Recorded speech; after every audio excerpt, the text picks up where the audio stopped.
We're into February. This is the month of the Midlands 103 Green Home and Energy Show, back for year 3 with lots of new exhibitors, but also others back by popular demand. And one of the busiest stands last year was OCM Energy, where Gary Martin is the managing director.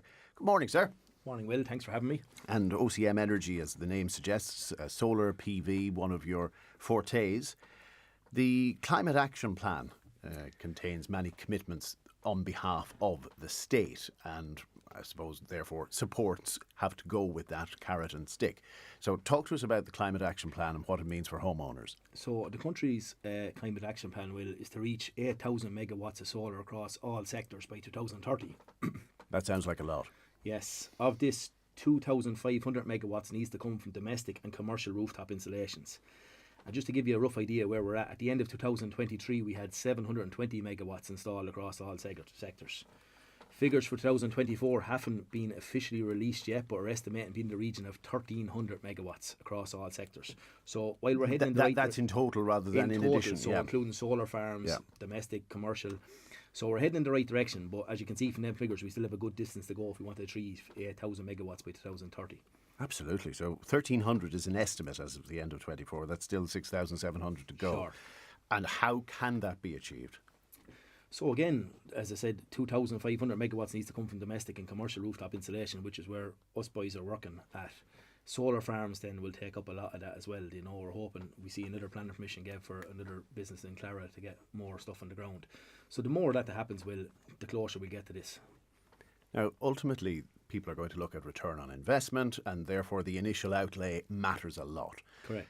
Costs over the last few years for most products have gone up, but what's the picture in solar PV? So the cost of getting a solar system for a domestic home in Ireland has since fallen roughly somewhere between 7,000 to 10,000, with a payback period of 5 to 7 years.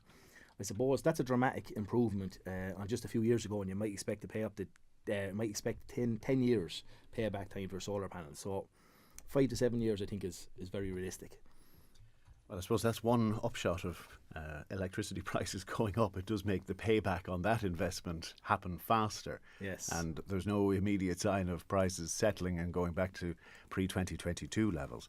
So to help on the way, there is the grant. Is the grant as significant as it used to be? No, so unfortunately the grant is starting to fall, and as of from January this year, the maximum grant now available for domestic solar has been cut from 2,100 down to €1,800. On the commercial side though, there's been no indication of any plans to reduce the commercial solar PV grants. The SEI's non-domestic microgen grant continues to offer up to €162,600 for solar PV systems up to 1,000 kilowatts in size, while farmers can still avail of up to 90,000 for solar panels through the TAMS 3 programme. So there is benefits there still. So you mentioned a 1,000 kilowatt size. For context, what you might have on the roof of your house is roughly 7 to 8 kilowatts. And then you would need a very large, let's say, warehouse to generate 1,000 kilowatts. So most businesses will be included within that limit then. Yeah, as I said, businesses can start from as little as well as 6 kilowatts upwards. You know, the majority of businesses are going for 50 kilowatt system. Depends on their power coming into the building. And then accelerated capital allowances apply as well. Correct. Ask your accountant what that means. I'm not quite sure. Feed-in tariffs, and these only really kicked in the last year or two, where you can sell your excess energy to the grid. Is there much variation in your return? Yeah, so one of the most lucrative benefits for domestic solar power in recent years has been the introduction of feed-in tariffs, which allow homeowners to get paid for any unused electricity generated by solar panels, which is sent back to the grid. These feed-in tariffs are set by the electricity provider, and unfortunately have also been slashed in recent months as electricity prices have come down. SSE Electricity cut its feed tariff to 19.5 cent last August. Electric Ireland followed that by cutting its rates from 21 cent to 19.5% in November, and Energy has become the latest to slash its rates from 24 cent to 20 cent. Pin Energy, however, remains the outlier, paying 25 cent per kilowatt of electricity sold by domestic solar producers. So there still is options there to sell back to the grid.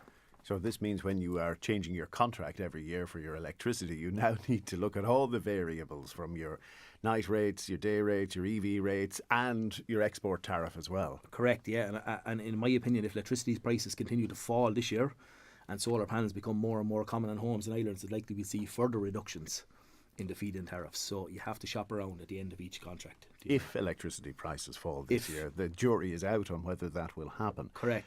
Now, battery storage, not everybody embraces this. Some decide just to export and then try and make as much money as they can from that. Others decide, I'm going to put it into the battery and I'll use this up at night, for instance, or whenever the electricity is more expensive. What's your take? Yeah, so with battery storage, while the export was good up at 24 cent, I was suggesting that people sell to the grid. You know, now the fact that it's fallen down, people are starting to say, well, why sell to the grid if I'm not getting the benefit now? I might as well store it and use it at home, which is very correct as well. And lots of people are starting to choose to install batteries now. Solar batteries, I suppose, as well, have changed from being big, clunky, ugly things to more modern, sleek appliances now, which have a priority on aesthetics, ease of control through mobile apps, and simplicity of scale by allowing multiple batteries to be stacked on top of each other without a lot of work. The price, though, of installing a single 5 kilowatt solar battery can still add up to €3,000 on the price of a solar system.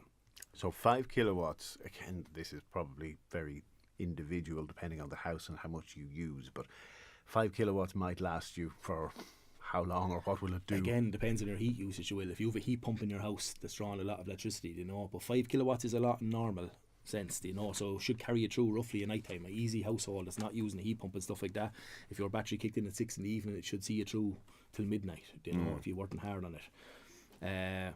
However, though, just like the solar panels themselves, as more and more companies begin churning them out, that price should start to fall in the future as well for the cost of a battery. Listener questions. Do you need a smart meter? For export credit, yes. So people get confused with smart meter and smart tariffs. So a smart meter is installed in the house, but you don't have to go into a smart tariff. You can still stay in your normal 24-hour day and night tariff. So you don't have to get muddled up in all cheap night rate, expensive stuff like that. But you need a smart meter if you want to get your export credit sent back out. Will you have power in the event of a storm? Again, so obviously the mains is disconnected in that situation. Yes, no. So there's a thing called a fireman switch, and what happens when your mains are disconnected, it kills the power to the solar panels on your PV and your roof. There is a thing called a backup box that people are fitting, but unfortunately we're not allowed to do it here in Ireland. You know, SEI have simply stated that no, that once the power goes, your solar stops. If you have a battery, you lose whatever is left in the battery, but once the battery goes flat, then obviously there's no way to keep it turning because your panels are not producing anymore. Even during the daylight, they've stopped producing power. So you could install an isolator switch and changeover switch, yeah. Yeah, but you're still not going to have the inverter powered, so it won't convert. Correct. Once the power is killed to the rooftop, the panels won't produce any more electricity. That might be a policy revision following Storm A1, who knows. Now, the Midlands 103 Green Home and Energy Show, you have a little incentive for anybody who wants to query and pick your brain, and you've got it in your hand there, and it looks like a big €300. Yes, so we're super excited to be attending the Green Energy Show again. We had a great turnout last year, lots of inquiries with a lot of it turning into business locally in the Midlands.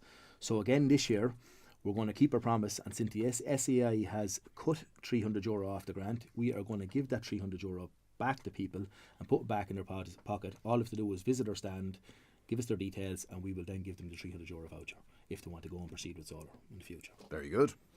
And if you want to have the brain picked on security, that's your other business, OCM Security. You'll take questions on alarms and cameras and every other matter as well. Other sides of the business is security, and like you said, we do all CCTV, access control, gate automation and intruder alarm, so feel free to talk to us about any of them stuff. Gary Martin, thanks very much indeed.